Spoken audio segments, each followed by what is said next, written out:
ভাইরা আমার, রমজান মাস শেষে তিনটি আমল যদি আপনি ধরে রাখতে পারেন, তিনটি কাজ, রমজান চলে গেছে এই তিনটা কাজ আপনি ছাড়েন নাই, এগুলো যদি আপনি ধরে রাখতে পারেন, ইনশাআল্লাহ আপনার জীবনটা রমজানময় হয়ে যাবে, গোটা বছরটা আপনার জন্য রমজান হয়ে যাবে এবং আপনার রমজানের ইবাদত সাধনা, সিয়াম সাধনা, সমস্ত বন্দেগী এবং ভালো কাজ সার্থক হয়ে যাবে যদি রমজানের তিনটা জিনিসকে আপনি ধরে রাখতে পারেন। কয়টা জিনিস? তিনটা। বলবো সেগুলা। নাম্বার 1, 5 ওয়াক্ত নামাজ। আমাদের অনেক ভাইরা আছি সারা বছর নামাজের ব্যাপারে গাফিলতি উদাসীনতা করলেও রমজানে কোনো গাফিলতি করি নাই। আলহামদুলিল্লাহ রমজান মাসটা পুরা মাস নামাজ পড়ার চেষ্টা করছি। অনেকে আছেন না, কিন্তু রমজানের পরে এখন আর নিয়মিত পারতেছেন না। ভাই, আর কিছু না পারেন, বেশি কিছু না পারেন, রমজানে যে 5 ওয়াক্ত নামাজের অভ্যাস করছেন ওই অভ্যাসটা ধরে রাখেন। মরণ পর্যন্ত 5 ওয়াক্ত নামাজে কোনো ছাড় কম্প্রোমাইজ দিয়েন না, কোনো প্রকার ত্রুটি করিয়েন না।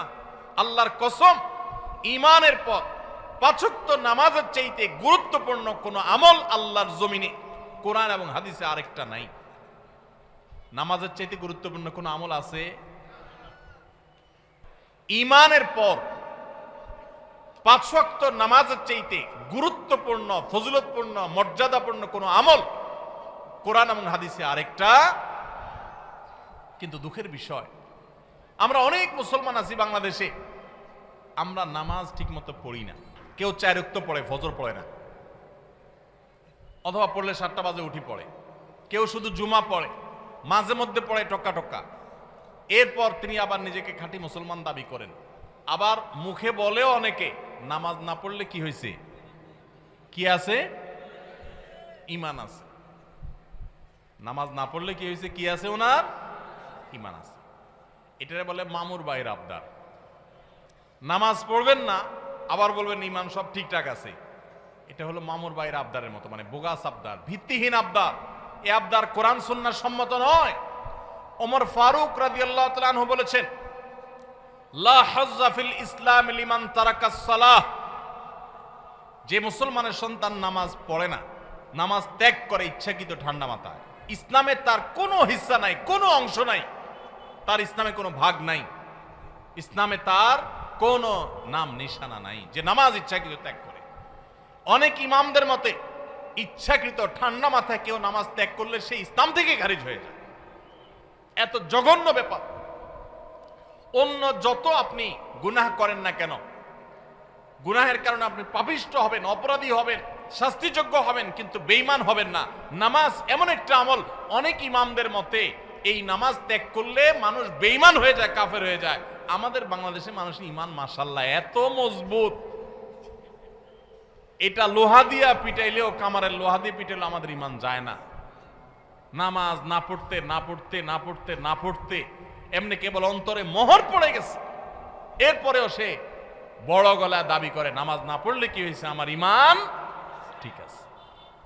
ভাইরা আমার, রমাদানের এই আমলটা, 5 ওয়াক্ত নামাজ সময় মতো, পুরুষরা জামাতের সাথে, মা বোনরা ওয়াক্ত মতো। মা বোনদের একটা সমস্যা হলো, অনেক মা বোনরা জোহরের নামাজটা পড়েন 3টা, 3:30টার দিকে। কেন? দুপুরে ওনারা রান্না বাড়া করেন, রান্না বাড়া করতে গিয়ে ওনারা শরীর ঘামায় টামায় যান, তখন শয়তান এসে মাসালা নিয়ে হাজির হয়। শয়তান ওনার মাথায় একটা মাসালা ঢুকায়। কি মাসালা ঢুকায়? বলে যে, দেখো বোন, তুমি এত কষ্ট করে এতক্ষণ রান্না বাড়া করলা, রান্নাঘরে গেছো, গরমে ঘামায়া স্যাঁতস্যাঁতে হয়ে গেছো, এই শরীর নিয়ে তুমি আল্লাহর সামনে কেমনে দাঁড়াইবা বলো? তো এবার বোন শয়তানরে জিগায় মনে মনে আর কি, তাহলে কি করতে হবে? এবার শয়তান তার মনে মনে বলে দেয় যে, আরে নামাজ তুমি ঠান্ডা মাথায় ফ্রেশ মুডে পড়বা, হাতের কাজ শেষ করে নাও, রান্না বাড়া শেষ করে নাও, সবারে খাবার টাবার দিয়ে নাও, তুমি বাথরুমে যাও, সুন্দর করে গা ডলে গোসল করো, ফ্রেশ হয়ে আসো, এরপরে 3টা, 3:30 আসরের নামাজ সুই সুই হয়ে যাবে, এবার তুমি ফ্রেশ মুডে একটু নামাজ পড়ো। কাজটা কি ভালো হইলো না খারাপ হইলো? দেখতে কিন্তু ভালো মনে হচ্ছে, তাই না? যে উনি ফ্রেশ মুডে নামাজ পড়বে। টাইম যদি পার হয়ে যায় তো এই ফ্রেশ মুডের 2 পয়সার কোনো মূল্য। আল্লাহ বলেছেন, ইন্নাস সালাতা কানাত আলাল মুমিনিনা কিতাবা মাওকুতা। নামাজ ইমানদারদের জন্য নির্দিষ্ট সময় পড়াটা ফরজ করা হয়েছে। এজন্য মা বোনরা সময় হওয়ার পর দেরি না করে, অনেক মা বোনরা মসজিদে আজানের অপেক্ষা থাকেন, বলে মসজিদে পুরুষরা নামাজ না পড়লে মহিলারা বাসায় নামাজ পড়া যাবে না। না ভাই, পুরুষদের উপর ইসলাম এত ঝুলায় রাখে নাই মা বোনদেরকে। আরে মা বোনদেরকে যে পাওয়ার ইসলাম দিয়েছে, পৃথিবীর নারীবাদীদের 14 গোষ্ঠীর জন্মের বহু আগে ইসলাম নারীদেরকে আকাশে তুলে রেখেছে। এরা এগুলা চিন্তাও করতে পারবে না, এত মর্যাদা দিয়েছে। উমরা যাবেন, পুরুষ হইছেন তো জোরে জোরে তলবিয়া পড়া লাগবে, রোজা আছেন আর গায়ে রোজা আছেন, কোনো মাফ নাই, ছাড় নাই। আর মহিলা হলে আস্তে আস্তে পড়বে, রিল্যাক্স মুড, কোনো টেনশন নাই, কি আরাম, চিন্তা করেন। পুরুষ হয়েছেন 5 ওয়াক্ত মসজিদে দৌড়ায় যায়, জামাতের সাথে নামাজ পড়তে হবে। আর জামাতের সাথে নামাজ না পড়ে অবহেলা করে বাসায় নামাজ পড়ছেন তো খবর আছে, আযাব আছে, আপনি ওয়াজিব তরক করেছেন, গুনাহগার। আর মা বোন মসজিদে যাওয়ার ডিউটি নেই, বাসা পড়লেই পুরুষদের সমান সওয়াব পাবে। ভাই একটা একটা করে আমি দেখাই, অন্তত 10-20টা আমল আমি দেখাতে পারবো যে পুরুষদেরকে আল্লাহ এবং তার রাসূল কষ্ট করে করতে বলেছেন। একই কাজ মহিলাদের বিনা কষ্টে আরামসে রিল্যাক্স মোডে করতে বলেছেন, সব সমান, কোন কোন ক্ষেত্রে আরো বেশি।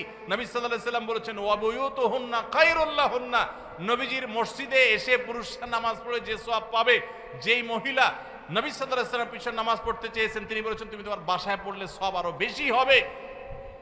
মা বোনদেরকে ইসলাম এত সুযোগ দিয়েছে। তো যাই হোক, এত সুযোগ পাওয়ার পরও অনেক মা বোন তারা হেলায় হারা।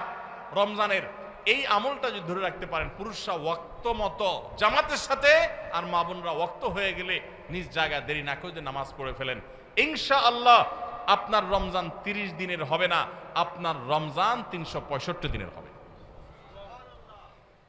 সবাই 5 ওয়াক্ত নামাজ ঠিকমতো পড়বো তো ইনশাআল্লাহ। যার 5 ওয়াক্ত নামাজ যত সুন্দর, সে তত আপার ক্লাসের মুসলমান, তার তাকওয়া তত স্ট্রং, তত মজবুত। যার নামাজ যত সুন্দর। নামাজ কিভাবে সুন্দর হয়? ধীরে সুস্থে পড়লে, সময় মতো পড়লে, মনোযোগ নিয়ে পড়লে, খুশু খুশুর সাথে পড়লে, সুন্দর কেরাত দিয়ে পড়লে, শুদ্ধ করে পড়লে, ভালোভাবে পড়লে, আস্তে আস্তে রুকু, আস্তে আস্তে সিজদা, সবকিছুতে গতি ভালো না ভাই। মোবাইল নেটে গতি ভালো, নামাজের মধ্যে গতি ভালো না। নামাজের গতি যত কম হবে, যত স্লো হবে, যত আস্তে আস্তে হবে, যত ধীরে ধীরে হবে, তত নামাজের মর্যাদা আল্লাহর কাছে বেশি হবে। আপনার মসজিদে যে মুসল্লি সবচেয়ে বেশি সময় নিয়ে নামাজ পড়ে, আপনি বুঝবেন এই লোকটা সবচেয়ে আপার ক্লাসের মুসলমান নামাজের ক্ষেত্রে। অন্তত তার অন্য ক্ষেত্রে ত্রুটি থাকলে সে অবশ্যই দোষী হতে পারে, বাট নামাজটা তার সবচেয়ে সুন্দর, কারণ সে নামাজের সবচেয়ে বেশি সময় নিচ্ছে। এজন্য সময় নিয়ে ধীরে ধীরে সুন্দর করে নামাজ পড়বো তো ইনশাআল্লাহ। রমজানে যারা নামাজ পড়ছেন ভাই, মরণ পর্যন্ত নামাজ পড়বেন। আপনারা কোরআনের একটা আয়াত শুনেছেন, জাহান্নামীদেরকে যখন জাহান্নামে নিক্ষেপ করা হবে, জাহান্নামীদের সাথে জান্নাতীদের কনভারসেশন হবে, কথোপকথন হবে। জাহান্নামীদেরকে জিজ্ঞাসা করা হবে মা সালাকাকুম ফি সাকার, তোমাদের কোন অপকর্মে, কোন বদভ্যাসে, কোন খারাপ কাজ তোমাদেরকে জাহান্নামে এনেছে বলো।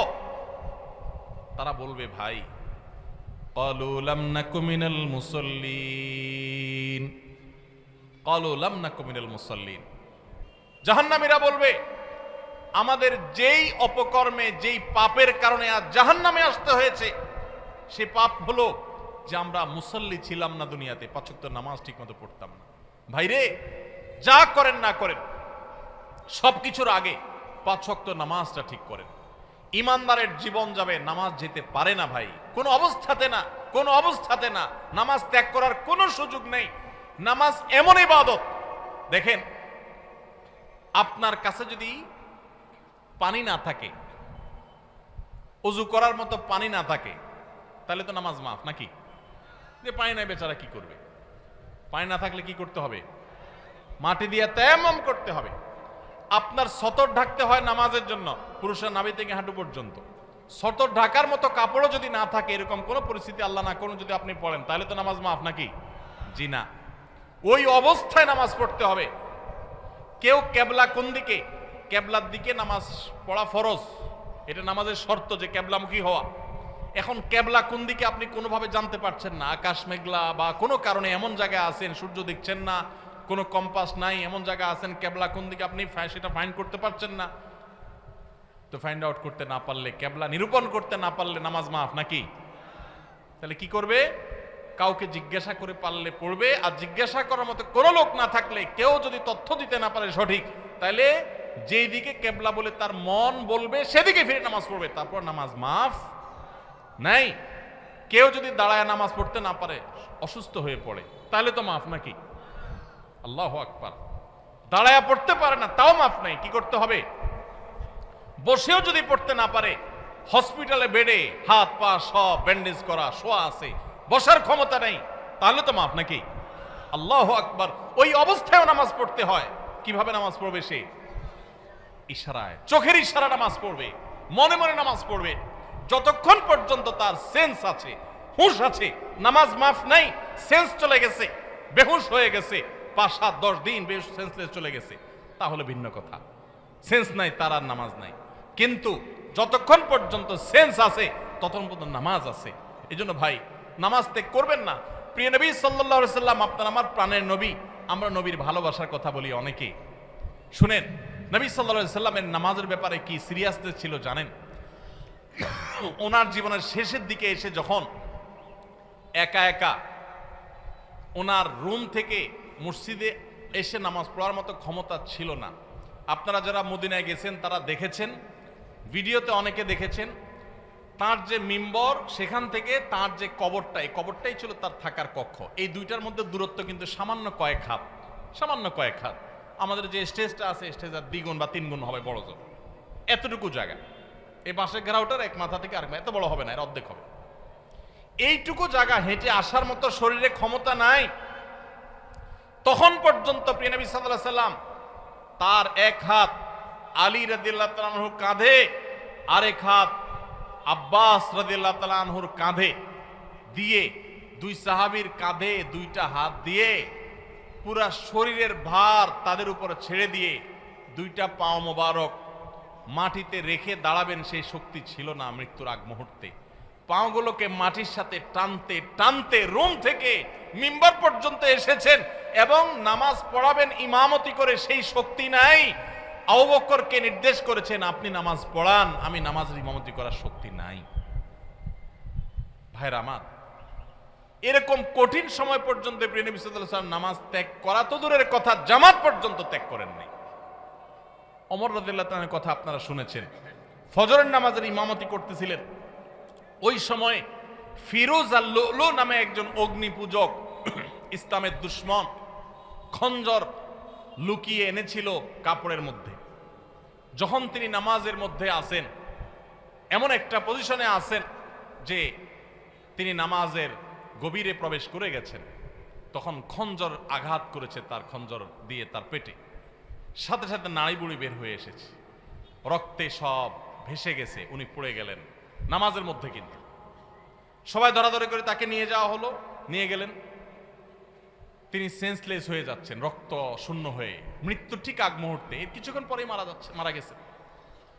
ওই সময় হঠাৎ করে তার যখন সেন্স আসছে, একটু মাথাটা উঁচু করার পর তার পরিবারের সদস্যরা দৌড়ে আসছে যে এত রক্ত ক্ষরণ হয়েছে, বোধহয় পানি টানি পান করার জন্য বলবে, শেষ মুহূর্তে মানুষ পানি খেতে চায় মরার আগ দিয়ে বা কিছু।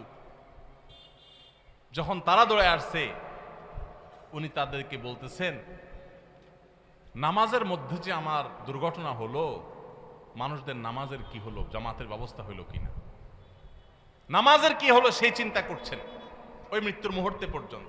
ভাইরে, মুসলমানের সন্তান নামাজ ত্যাগ করার কোনো সুযোগ নাই, সে নিজেকে মুসলমান দাবি করতে পারে না। ইমাম আবু হানিফা রাহমাতুল্লাহ আলাইহির মত যে যদি কেউ নামাজ ত্যাগ করে এবং তার মধ্যে অপরাধ বোধ থাকে যে আমি অন্যায়কারী, উচিত না আমার কাজটা করা, আমি শুরু করবো ইনশাআল্লাহ, আল্লাহ আমায় মাফ করুন, এরকম বোধ যদি কারোর মধ্যে থাকে, সে কাফের হবে না, কিন্তু নামাজ ত্যাগ করা ঠিক। নবী সাল্লাল্লাহু আলাইহি ওয়াসাল্লাম বলেছেন, আল আহাদুল্লাযী বাইনানা ওয়া বাইনাহুম তারকুস সালাত, একজন অমুসলমানের সাথে আমাদের পার্থক্যের জায়গাটা হলো নামাজ ত্যাগ। এজন্য ভাই নামাজ পড়বো তো ইনশাআল্লাহ। রমজান মাসের এই একটা জিনিস যদি আপনি সারা বছর ধরে রাখতে পারেন, নামাজটা সুন্দর করে 5 ওয়াক্ত সময় মতো ঠিকঠাক মতো পড়েন, আপনার গোটা জীবনটা রমজান হয়ে যাবে ইনশাআল্লাহ। দ্বিতীয় যে আমলটা কথা বলছে রমজান করে ধরে রাখার জন্য, সেটা হলো ভাই কোরআনে কারীমের তিলাওয়াত। আমরা অনেকে আলহামদুলিল্লাহ তারাবিতে খতম শুনছি, তাই না? অনেকে মাশাআল্লাহ একটু কোরআন তেলাওয়াত করার চেষ্টা করছি। যারা পারি না পড়তে, তারা পড়া শুরু করে দেন। আমরা সুন্নাহ ফাউন্ডেশন থেকে আপনাদের সর্বস্তরের সাধারণ মানুষের কোরআন শেখার সুবিধার্থে আমরা একটা কোর্স রেডি করছি। এটা প্রায় 80% কাজ ইতিমধ্যে সম্পন্ন হয়ে গেছে আলহামদুলিল্লাহ। এটা 20% কাজ বাকি আছে। আশা করছি খুব শীঘ্রই সেটা শেষ হয়ে যাবে। হয়ে গেলে এটা আমরা সবার জন্য ওপেন করে দেব। অনলাইনে আপনি নিজে নিজে কোরআন শিখতে পারবেন। তারপর আপনার এলাকার ইমাম মুয়াজ্জিনদের সহযোগিতা নিতে পারলে, ইমাম সাহেবদের সহায়তা নিতে পারলে আপনার জন্য আরো বেশি ভালো হবে। তো আপনারা যারা কোরআন পড়তে পারেন তারা কোরআন শিখে ফেলবেন, আর যারা পারেন তারা নিয়মিত পড়বেন। প্রতিদিন 10 লাইন 20 লাইন শোয়ার আগে বা যে কোনো একটা টাইম ফিক্স করবেন, এটা আমি কোরআন পড়া ছাড়া আমি ঘুমাবো। চেষ্টা করা যাবে না ইনশাআল্লাহ। রমজানের কোরআন তেলাওয়াতের আমলটা সারা বছর একটু হলেও ধরে রাখেন, আপনার জীবনটা বদলে যাবে। আপনি আমল করবেন, দেখবেন। নাম্বার 3 নম্বর আমল হলো রমজান মাসটা মূলত গুনাহ ত্যাগের মহড়ার মাস, গুনাহ ত্যাগের প্রশিক্ষণ নেওয়ার মাস। আল্লাহ বলেছেন কুতিবা আলাইকুমুস সিয়াম কামা কুতিবা আলাল্লাযিনা মিন ক্বাবলিকুম লাআল্লাকুম তাত্তাকুন। তোমাদের উপর সিয়াম ফরজ করা হয়েছে, তোমাদের পূর্বপুরুষদের উপর যেমন ফরজ করা হয়েছিল। কেন? যেন আশা করা যায় তোমরা মুত্তাকি হতে পারো। মুত্তাকি মানে কি? গুনাহ ছাড়া শেখা। পৃথিবীতে যত অপরাধ হয়, দুনিয়াতে যত পাপের কাজ হয়, এই সমস্ত অপরাধ, সমস্ত পাপের কাজ সাধারণত দুই কারণে হয়। এক হলো পুণ্যে বৃত্তির কারণে হয়, আর হলো যৌন বৃত্তির কারণে হয়। মানুষ পেটের তাড়নায়, যৌন তাড়নায় বেশিরভাগ ক্ষেত্রে খুন খারাপি, অপরাধী, রাজধানী, নানা রকমের অনাচার অন্যায় করে। রমজান মাসে যে আমরা রোজা রাখি, একটু চিন্তা করে দেখেন, এত কাজ থাকতে আল্লাহ তাআলা কেন বললেন পানাহার করা যাবে না, যৌনাচার করা যাবে না? এটা তো আল্লাহ বলেন নাই যে রমজান মাসের রোজা হলো দিনে ঘুমানো যাবে না। ঘুমের রোজা হতে পারতো না? যে ঠিক আছে সুবহ সাদেক ফজর আযান থেকে নিয়ে মাগরিব পর্যন্ত ঘুমানো যাবে না, এটাই রোজা হতে পারতো না? সেটা না হয়ে আল্লাহ বললেন কি কি বিধান দিলেন? যে সুবহ সাদেক থেকে নিয়ে সূর্য ডোবা পর্যন্ত দুইটা কাজ করা যাবে না। কয়টা কাজ? একটা হলো পানাহার করা যাবে না, খাওয়া পান করা যাবে না, আরেকটা হলো যৌনাচার করা যাবে না। কেন ভাই? এর কারণ হলো এই দুইটা জিনিসকে যদি মানুষ কন্ট্রোল করা শিখে, এই দুইটা জিনিসকে মানুষ যদি নিয়ন্ত্রণ করা শিখে, মানুষ এমনি ফেরেশতা হয়ে যাবে। সমাজে কোনো অন্যায় থাকবে না, কোনো অপরাধ থাকবে না, অপরাধ প্রবণতা থাকবে না। আমরা যতটা অপরাধ করি মুসলমান নামধারী হওয়া সত্ত্বেও, ততটা আমাদের মধ্যে এই দুইটাকে আমাদের কন্ট্রোল করার ক্ষমতা না থাকার কারণে যত ঘুষ, যত সুদ, যত দুর্নীতি, যত অনাচার, যত আর্থিক অনিয়ম, যত অপরাধ, আর্থিক অপরাধ হয়ে থাকে, এই সবগুলো হয়ে থাকে দুর্নীতির কারণে। মানুষের ক্ষুধা, মানুষের টাকা, লোভ, মোহ, এগুলোর কারণে।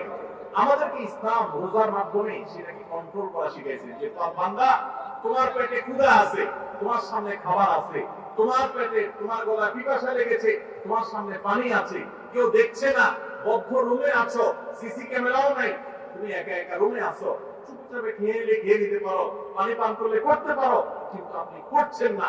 এই যে আমার সামনে সুযোগ আছে কিন্তু আমি খাচ্ছি না, কেন? আল্লাহ নিষেধ করেছে। ঠিক একইভাবে আমার সামনে ঘুষ নেওয়ার সুযোগ আসবে, সুদ নেওয়ার সুযোগ আসবে, দুর্নীতি করার সুযোগ আসবে, চাঁদাবাজি করার সুযোগ আসবে, মাস্তানি করার সুযোগ আসবে, আর্থিক অনিয়মের সুযোগ আসবে, রাষ্ট্রের সম্পদ আত্মসাতের সুযোগ আসবে, রিলিফের টাকা মারার সুযোগ আসবে, অন্যায় করার সুযোগ আসবে, 2 নম্বর পথে কামাই সুযোগ আসবে, কিন্তু আমি করব না। কেন? আমার আল্লাহ নিষেধ করেছে। যে আল্লাহর ভয়ে রোজা রেখে আমি খাই নাই, যে আল্লাহর ভয়ে রোজা রেখে আমি পান করি নাই, যে আল্লাহর ভয়ে আমার পিপাসা ছিল, ক্ষুধা ছিল, খাবারও ছিল, কিন্তু আমি সেগুলো বলি নাই, সেই আল্লাহর ভয়ে আমি সারা বছর যদি দুর্নীতি ছেড়ে দিই, তাহলে সমাজটা ফেরেশতা হয়ে যাবে না? ঠিক একইভাবে যৌন বৃত্তির কারণে, যৌন তাড়না আকাঙ্ক্ষার কারণে, এটা নিয়ন্ত্রণহীন হওয়ার কারণে মানুষ খুন খারাপি, মাদক, নানা রকমের অপরাধের সাথে মানুষ জড়িয়ে পড়ে। ইসলাম বলেছে আমাদের রোজার মাধ্যমে সেটাকে কন্ট্রোল করা শিখতে। দেখুন, গোটা পৃথিবী, ভোগবাদী দুনিয়া, আজকে এই পৃথিবী আপনাকে শুধু ভোগের কথা বলবে। যত বিজ্ঞাপনী বিলবোর্ড দেখবেন, যত প্রচার পত্র দেখবেন, যত বিজ্ঞাপনী ভিডিও দেখবেন, যত অ্যাডভার্টাইজমেন্ট দেখবেন, সবগুলো দেখবেন ভোগ, ভোগ এবং ভোগ। এই যে পয়লা বৈশাখ গেল, শুধু ভোগ আর কিচ্ছু নাই। খাও দাও, ফুর্তি করো, জামা কাপড় পরো, বাস শেষ। ঈদ আপনাকে বলেছে ভোগ করো, কিন্তু তার আগে ত্যাগ করো। ফিতরা দিয়ে গরিবের মুখে হাসি ফুটাও, এরপর তুমি হাসো। কোরবানির গোশত থেকে নিজে খাও, ওয়া তা'মুল বাইসুল ফকির, গরিবকে খাওয়াও। ইসলামের উৎসবে ভোগও আছে, ত্যাগও আছে, কিন্তু এই সমস্ত বর্ষবরণ তরণ, এই সমস্ত অনুষ্ঠানে শুধু ভোগ আছে, এগুলোতে কোনো ত্যাগের শিক্ষা নাই। গোটা সমাজ আজ উচ্ছন্নে চলে যাচ্ছে, গোটা সমাজ আজ নষ্টের দ্বার প্রান্তে চলে যাচ্ছে। এর অন্যতম প্রধান কারণ হলো আমরা একটা ভোগবাদী পৃথিবীতে আছি। এখন আমাদের সবাই শুধু ভোগ করা শিখে, ত্যাগ শিখে না। এখন সেই যুবক সমাজে পাওয়া যায় না যেই যুবক সে তার সিটটা একজন বয়োজ্যেষ্ঠ মানুষের জন্য স্যাক্রিফাইস করে পাবলিক পরিবহনে উঠে। সেই যুবক পাওয়া যায় না যেই যুবক একজন মুরব্বী মানুষকে দেখে রেসপেক্ট করে রাস্তার পাশে দাঁড়িয়ে শ্রদ্ধা ভরে তাকে সালাম নিবেদন করে। এখন উচ্ছৃঙ্খল যুবক পাওয়া যায়, কিশোর গ্যাং পাওয়া যায়, অপরাধী পাওয়া যায়, সন্ত্রাসী পাওয়া যায়, মাদকের চোরা কারবারি পাওয়া যায়, উচ্ছৃঙ্খল সন্ত্রাসী মাস্তানি করা চাঁদাবাজি করা যুবক পাওয়া যায়। কিন্তু সমাজে সেই ভালো যুবক হারিয়ে গেছে, কারণ ইসলাম আমাদের জীবন থেকে হারিয়ে গেছে। রমজানের রোজা আমাদেরকে এই বার্তা দিয়েছে যে তোমার খাদ্যের চাহিদাকে, তোমার টাকার লোভকে, তোমার অর্থের মোহকে, তোমার যৌন আকাঙ্ক্ষাকে, এগুলো তুমি কন্ট্রোল করো। রোজা রাখার মাধ্যমে শেখো যে এই টাইমের মধ্যে তুমি করবা না, মনে চাইলেও সুযোগ থাকলেও তুমি করবা না। তোমার সামগ্রিক জীবনে যখনই কোনো অন্যায়ের হাতছানি আসবে, অপরাধের হাতছানি আসবে, অপরাধের সুযোগ তৈরি হবে, দুর্নীতি করার সুযোগ তৈরি হবে, তোমার কোনো গুনাহের কাজ করার সুযোগ তৈরি হবে, মনেও চাইবে কিন্তু তুমি করবে না। কেন? কারণ আল্লাহ নিষেধ করেছেন, কেউ দেখছে না, আল্লাহ দেখছেন। আল্লাহর ভয়ে তুমি নিয়ন্ত্রণ করবে। এই নিয়ন্ত্রণটাই রোজা মাস আমাদেরকে শিক্ষা দেয়। রমজান মাস চলে গেছে, আর কিছু করতে না পারেন, রমজানের এই শিক্ষাটা যদি আপনি ধরে রাখতে পারেন, সারা বছর জুড়ে আপনার অফিসে যখন দুর্নীতি করার সুযোগ আসে, তখন যদি আপনার মনে হয় আমি তো রোজা রেখে খাই নাই, পান করি নাই, আল্লাহর ভয়ে কেউ দেখে নাই তারপরেও করি নাই, তাহলে এখন যে আমি 2 নম্বরই করব, আল্লাহ কি দেখছেন না? আল্লাহ কি এটা নিষেধ করেন নাই যে আল্লাহ রোজা রেখে আমাকে হালাল খানা খেতে নিষেধ করেছেন, হালাল পানীয় পান করতে নিষেধ করেছেন? সেটাকে যদি আমি এত গুরুত্বের সাথে মেনে থাকি, তাহলে এখন হারাম ঘুষ কিভাবে আমি নিতে পারি, হারাম দুর্নীতি কিভাবে আমি করতে পারি, চাঁদা কিভাবে আমি নিতে পারি? আমার তো আল্লাহর ভয় হওয়া উচিত। আল্লাহর সামনে দাঁড়াতে হবে, আল্লাহর সামনে কাপন পড়ে যেতে হবে, সব রেখে চলে যেতে হবে। এই ভয় যদি আপনার মধ্যে কাজ করে, এটা যদি জাগ্রত হয়, আল্লাহর কসম আপনি আল্লাহর ব্যাপারে সুধারণা করতে পারেন, আপনার রোজা সাকসেস, আপনার রমজান সফল, আপনার রমজান আল্লাহর ইবাদত বন্দিগি, আল্লাহ যেগুলো করেছেন সেগুলো আল্লাহ কবুল করেছেন, এটা আপনি ধারণা করতে পারেন। যদি রমজান যাওয়ার পরে আপনার অপরাধ করার সময় মনে পড়ে আমি না রোজা রেখে পানাহার করি নাই আল্লাহর ভয়ে, তাহলে এখন এই অন্যায়গুলোও করা যাবে না। কার ভয়ে? আল্লাহর ভয়ে। তাহলে 3 নম্বর আমল হলো, রমজান চলে গেছে কিন্তু রমজানের শিক্ষাটা রয়ে গেছে। শিক্ষাটা কি? যে আল্লাহর ভয়ে সমস্ত পাপাচার থেকে, সমস্ত অনাচার থেকে, সমস্ত অন্যায় থেকে বেঁচে থাকবো। বিশেষ করে আপনারা এখানে বেশিরভাগ মানুষ যুবক ভাইরা আছেন, 2-4 জন বন্ধু বান্ধব যখন একসাথ হন, বাসে উঠলেন, মনে করেন কন্ট্রাক্টরের সাথে 1 কথা থেকে 2 কথা বেশ কম হয়ে গেল, শরীরটা, বন্ধু বান্ধব যখন 4-5 জন থাকেন, কলেজ স্টুডেন্ট হন, তখন কিন্তু শরীরের মধ্যে একটা ভাব চলে আসে, আসে না? একা একা থাকলে তো একেবারে বিড়ালের মতো সোজা থাকেন, তাই না? ভদ্র মানুষের মতো ভাঁটা চাইলে দিয়ে দেন। যখন বন্ধু 4-5 জন থাকেন, তখন কন্ট্রাক্টরের সাথে 1 কথা বেশি 2 কথা হইলেই হাতা গোছানো শেখে, এই বেটা কার সাথে কি বলতেছিস, চিনস? মাস্তানি শুরু হয়ে যায় না? ছোট লোকরা মাস্তানি করে, খুব ভালো করে শুনে রাখবেন। কোনো বড় মানুষ, বড় মনের মানুষ, ভালো মনের মানুষ মাস্তানি করে না। গুন্ডামি, মাস্তানি, গায়ের জোর দেখা সব অভদ্র, ছোট লোক, নিচু লোক। কোন ভদ্রলোক কখনো মানুষকে গায়ের জোর দেখাবে? যদি কারোর কোনো কিছুতে গায়ের জোর আগে চলে আসতে হয়, বেশিরভাগ ক্ষেত্রে মাস্তানি গুন্ডামি করার মানসিকতায়, বুঝতে হবে এটা হলো আস্ত ছোট লোক। ছোট লোক ছাড়া কোনো ভদ্রলোক কোনোদিন কাউকে গায়ের জোর দেখাবে। দুর্বলের প্রতি যদি কেউ চাপিয়ে পড়ে, দুর্বলের প্রতি যদি কেউ ঝাঁপিয়ে পড়ে, এর মতো কাপুরুষ, এর মতো ছোট লোক, এর মতো নিচু লোক আল্লাহর জমিনে আরেকটা নেই। যুবক ভাইরা, মাস্তানি করার জন্য যোগ্যতার দরকার হয় না। মাস্তানি কুকুরে পারে, মাস্তানি বাঘে পারে, মাস্তানি সিংহে পারে, মাস্তানি হিংস্র জীবজন্তু করতে পারে, মাস্তানি সাপে করতে পারে, মাস্তানি আল্লাহর অনেক এই সমস্ত হিংস্র জীবজন্তু প্রাণীরা পারে। বিনয় এটা মানুষ পারে, এটা সবাই পারে না। বিনয়ী হবেন না অহংকারী হবেন? মাস্তানি করবেন না মানুষ উপকারী করবেন? গুন্ডামি করবেন না ভালো মানুষ হবেন? আল্লাহ আমাদের যুবকদেরকে আদর্শ যুবক হওয়ার তৌফিক দান করুন। আল্লাহ আমাদের যুবকদেরকে সমাজের সেরা মানুষ হওয়ার তৌফিক দান করুন। যুবক ভাই, 4-5 বন্ধু যখন মিলবেন, মাস্তানি না করে কোথাও একটা সাঁকো ভেঙে গেছে, কয়েকটা বাঁশ নিয়ে কয়েক যুবক বন্ধু মিলে সেটা ঠিক করে দেন। করে একজন বৃদ্ধ, তিনি কষ্টে আছেন, তার বোঝাটা 2-3 বন্ধু 4 বন্ধু মিলে একটু তুলে দেন, হালকা করে দেন। ভাইরা আমার, মাস্তানিতে মজা পান আপনারা, আমি জানি। গুন্ডামিতে এক ধরনের মজা পাওয়া যায়, একটু ভাবসাব জাহির হয়, শরীরের মধ্যে একটা অবস্থা তৈরি হয়, বুঝি। কিন্তু ভাই, কখনো কি আপনি একটু বিনয়ী হয়ে দেখেছেন? আপনি কখনো বিনয়ী হয়ে দেখেছেন?